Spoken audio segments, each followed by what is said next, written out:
Hi, in this tutorial we're going to go over the round function. Let's say we want this to be rounded to the nearest dollar. We could simply do equals round whatever value and how many digits we want to round to. In this case we're rounding to the nearest dollar, so we'll do 0, close parentheses, copy it down, and with this one we can see 1408 was rounded to $14. This one for 94.50 rounded up to 95.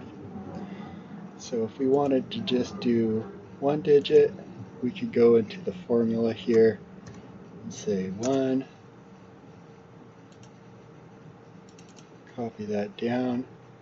So rather than the 1408, it's 1410, but the 640 stayed 640. So that's how you use the round function in Excel. Thank you for watching.